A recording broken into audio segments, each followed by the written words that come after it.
Class 12th, Subject Physics, 10th chapter, Magnetic Fields due to Electric Current. From this chapter, let us see the magnetic field produced by a current in a circular loop. In order to obtain an expression for the magnetic field produced by the circular loop carrying current, let us consider a circular loop of wire carrying current I and having its radius equal to capital R. Let the center of this circular loop lies at the origin of X, Y and Z axis. The coil or the loop is placed in XY plane, that is in the horizontal position. In the XY plane, this circular loop carrying current is placed. Let dl be the element of that loop which is situated at this point A. Due to this element carrying current, we have to find out the magnetic field produced at point P, and then at last we have to find the total magnetic field produced at point P due to this entire loop along its axis, that is the axis of this loop is lying along Z axis. So if we consider this current carrying loop dl, which is at a distance equal to r from point P, therefore this circular loop is now having a large number of such elements of length dl. So for this current carrying element dl, we have to apply now Biot-Savart's law, and therefore by applying Biot-Savart law we can write dB is equal to mu 0 I upon 4 pi magnitude of vector dl cross vector r upon r cube. But we know that this cross product of dl and r will be written as dl r sin theta, and therefore dB is equal to mu 0 I upon 4 pi dl r sin theta upon r cube. Now this theta will be the angle between the length of the element and the line joining the length of the element to that point P. Now in this case, this dl lies in the xy plane, that is that element is in the xy plane, and this r is in the yz plane, and therefore these two planes are perpendicular to each other, and therefore the angle theta between the length of the element and the line joining that element to that point P will be equal to 90 degree, and therefore for this relation we consider this angle theta as 90 degree, and therefore as theta is equal to 90 degree, sin theta will be equal to 1, and therefore we can write dB is equal to mu 0 I upon 4 pi I dl upon r cube. That will be written as mu 0 I upon 4 pi dl upon r square, because this r will get cancelled, one of the r from this r cube, and therefore dB is equal to mu 0 I upon 4 pi dl upon r square. Now if we consider the geometry of this figure, then from this triangle POA, this OA is in the XY plane and these two are in the YZ plane. Therefore now from this right angle triangle POA, because this angle will be 90 degree at the center of that circular loop, and therefore from this we can apply Pythagoras theorem to it, and therefore according to it r square will be equal to this r square, that is square of the radius of that circular loop, plus this z square, that is r square equal to z square plus r square, and therefore we can write here in this relation dB is equal to mu 0 I upon 4 pi dl upon r square, means z square plus r square, since r square equal to z square plus r square. Now the direction of this dB, so direction of this dB at point P will be perpendicular to the plane formed by this length of the element dl and this distance r. So this dB is perpendicular to that plane formed by dl and r, and so that this angle will be equal to theta, because from this triangle POA at O there is 90 degree, this angle is theta, therefore at point P this angle will be 90 minus theta. If it is 90 minus theta, here there will be theta, here it is 90 minus theta, here it will be theta, and therefore this angle made by dB with the z axis equal to theta. Now here dB is now resolved into two perpendicular components. This dB is resolved into two perpendicular components. One component of it is dBz, which is along the z axis, and second component, that is dB perpendicular, it will be perpendicular to the z axis. Now in this case the contribution to the magnetic field at point P due to these dB perpendicular components will cancel with each other, because if you consider half portion of this loop towards right, then suppose the magnetic field is directed for all dl elements towards right. At the same time, due to the symmetry of this loop, the magnetic field for the remaining dl elements on the left side of the center, it will be directed towards the left, and therefore these components directed towards right as well as towards left will cancel with each other, and therefore there will be no contribution to the magnetic field due to these dB perpendicular components. Hence we can say that there will be contribution to the magnetic field due to only dBz components for all the elements which are lying along the z-axis. Now as dB perpendicular is perpendicular to z-axis, this angle is 90 minus theta, this will become theta, this will be 90 minus theta, and this is theta. Now if you consider this dBz component which is along z-axis, for this angle theta it will be adjacent side, this dB will become hypotenuse, and if you consider this side, that is dB perpendicular, it will be opposite to that angle theta, and therefore if you define cos theta, then cos theta will be equal to dBz upon this dB. Cos theta is equal to adjacent side upon hypotenuse, that is dBz upon dB, and therefore dBz will be equal to dB into cos theta, and therefore dBz is equal to dB cos theta. Now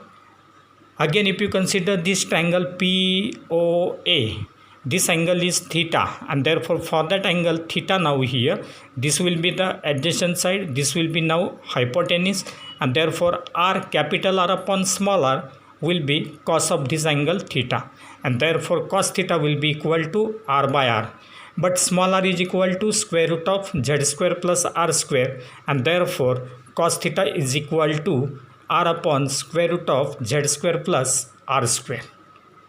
Now as we have seen that the contribution to the magnetic field at point B due to this whole circular loop will be due to only this component, that is dBz, and therefore in order to find out the total magnetic field at point P due to this whole loop, we will have to take into account all the dBz components for all the dl elements along the length of this loop, and therefore in order to find the total magnetic field or net magnetic field at point P due to this circular loop, we will have to take integration of this dBz, and therefore the total magnetic field Bz, that is total magnetic field at point P along z axis Bz, will be equal to integration dBz. That will be written as, because dBz is equal to dB cos theta, and value of dB is mu 0 upon 4 pi dl upon z square plus r square, and therefore we can write Bz is equal to integration mu 0 I upon 4 pi dl upon z square plus r square into cos theta. But if you consider the value of this cos theta is nothing but r upon square root of z square plus r square, that is under root z square plus r square, and therefore we can write Bz equal to mu 0 I upon 4 pi integration dl upon z square plus r square into r upon square root of z square plus r square. And hence if you consider these two terms, that is z square plus r square into square root of z square plus r square, so its raised to 1 will be there, its raised to half is there, 1 plus half we will get 3 by 2, and therefore we can write Bz is equal to mu 0 I upon 4 pi integration r dl upon r square plus z square raised to 3 by 2, that is z square plus r square raised to 3 by 2, that will be equal to mu 0 I upon 4 pi into r upon r square z square plus r square raised to 3 by 2 into integration dl. But that integration dl will be nothing but the sum of the lengths of all these elements, that is circumference of this circular loop, and therefore we can write but integration dl equal to 2 pi r, where r is radius of that loop, and therefore Bz will be equal to mu 0 I upon 4 pi r upon z square plus r square raised to 3 by 2 and into integration dl, that is equal to 2 pi r. Now from this we can write Bz is equal to mu 0 upon 2, because 2 pi is there, pi will get cancelled, 2 to the 4, therefore mu 0 upon 2 I into r square upon this z square plus r square raised to 3 by 2. So z square plus r square raised to 3 by 2. Now this expression will give us the magnetic field produced by the current in a circular loop along its axis at any point P, that is Bz equal to mu 0 upon 2 I r square upon z square plus r square bracket raised to 3 by 2. Now let us consider the next point, and that is the magnetic lines for a current loop. So if you consider any current carrying loop, then how the magnetic lines will be shown for that current loop. So for that purpose, again we have considered this as the current loop, which will be placed in the xy plane, so that it will be having upper surface as well as lower surface. Then current I is flowing through that loop. At that time, these arrows will represent the magnetic lines of forces. So for half portion towards right, the magnetic lines of forces are shown like this. Similarly, for this remaining half towards left will be shown like this. So from this it is clear that if you consider the circular paths of these lines of forces, then it will be considered that from the upper surface of the loop, the magnetic lines of forces will be originated, and after that they will meet to the lower surface of the loop. And therefore, for mathematical expression, now let us consider the expression for the magnetic field at a point along the axis of a circular loop is given by the formula. Just now we have seen that formula, that is Bz is equal to mu 0 upon 2 I r square upon z square plus r square raised to 3 by 2. So if you consider now the center of this circular loop, so for that again we will consider this first diagram. Now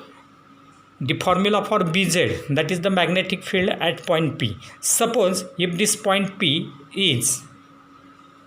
at the center of this circular loop, at that time this Z will become equal to 0, and therefore if you consider the magnetic field at the center of that circular loop carrying current, then at the center of the loop Z will become equal to 0, and therefore at the center of the current loop, magnetic field B0 will be equal to mu 0 upon 2 I r square upon r square raised to 3 by 2, because here Z will become 0, so here r square raised to 3 by 2 is there, therefore we will get r cube, and therefore mu 0 upon 2 I r square upon r cube we will get. One r square will get cancelled with r square from this, and therefore B0 will be equal to, that is at the center of current loop magnetic field is equal to mu 0 I upon 2r. So this expression gives the magnetic field produced at the center of a circular loop carrying current. Now if that loop is having n number of turns, instead of a single turn, if it is having n number of turns for that coil or the loop, then B0 will be equal to mu 0 Ni upon 2r. So for single turn it is mu 0 I upon 2r, and for n turns it will be n times mu 0 I upon 2r. So this will be the magnetic field produced at the center of the circular loop carrying current, instead of at a point along its axis. Now as already stated, these arrows represents the magnetic lines, therefore these magnetic lines will be circular like this. It will be circular on both sides of its center of that loop, and therefore it will be considered that from the upper surface of this loop the magnetic lines are originated, and therefore upper surface of the loop will be considered as the north pole, and the lower surface of the loop will be considered as the south pole. So if any circular coil carrying current is placed in the horizontal plane, that is xy plane, then its upper surface will act as the north pole and the lower surface will act as the south pole. So this will be regarding the magnetic lines for a current loop. Now again we will consider that formula for the magnetic induction at a point along the axis of circular loop carrying current, and then we will study the next point, that is the circular loop carrying a current as magnetic dipole. Just now we have seen that the upper surface of the coil acts as north pole and the lower surface act as south pole, therefore we can say that it will act as the magnetic dipole. Dipole means having two poles, north pole and south pole, and therefore now again consider the magnetic field along z axis, that is at a point P along the axis of that circular loop carrying current, which is given as Bz is equal to mu 0 upon 2 I r square upon z square plus r square raised to 3 by 2. Now in this formula, if this z distance is very large as compared with the radius of that circular loop, that means if this z distance is very large as compared with this radius of the circular loop, then from that formula, as there is z square plus r square raised to 3 by 2, therefore here z is very large as compared with this r square, and therefore there will be no large change in the value of this sum of z square plus r square, as r is very small, and therefore from this term only, that is z square plus r square, this r square will be now neglected since it is very less as compared with this z. But remember, this r square will be present there, though it is very small. Here this sum of z square plus r square will not be affected largely due to the value of this r square, so that this r square will be now neglected. Therefore, if z is very large as compared with r, then we will get bz is equal to mu 0 upon 2 I into r square upon, here r square is neglected, therefore we will get z square raised to 3 by 2, that is z cube, and therefore from this bz will be equal to, we have to find bz, that is mu 0 upon 2 into I r square upon z cube, and therefore if you consider this circular loop having its radius is equal to capital R, then its area A will be equal to pi r square, and therefore bz is equal to mu 0 I A upon 2 pi z cube, mu 0 I A upon 2 pi z cube. In this case, area A is taken as pi r square, therefore this r square will be replaced by A upon pi, and therefore it is A upon pi is there. But if you consider this term IA, this term IA is nothing but equal to small m, that is magnetic dipole moment of that circular loop carrying current, that is IA is equal to m magnetic dipole moment, and therefore bz will be written as factor bz equal to mu 0 upon 2 pi factor m upon z cube, factor m upon z cube, and therefore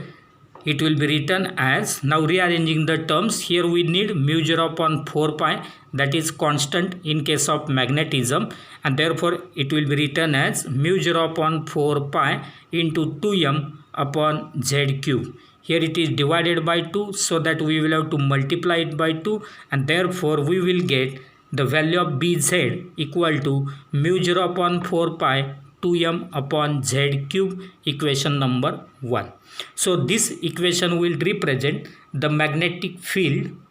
in terms of magnetic dipole moment. Now similarly, if you consider the electrostatic field, that is electric field, then that electric field is given as E vector E is equal to 1 upon 4 pi epsilon 0 2p upon z cube, equation number 2. Now in these two relations, here P represents electric dipole moment and here M represents magnetic dipole moment. Mu 0 upon 4 pi is the constant in case of magnetism, and 1 upon 4 pi epsilon 0 is constant in case of electrostatics or electric field, and therefore Z cube is there, and hence comparing equation 1 and 2, we can say that the magnetic field is analogous with the electric field. Both magnetic field as well as electric field are similar, that is both are analogous. So that is the analogy between the magnetic field and the electric field.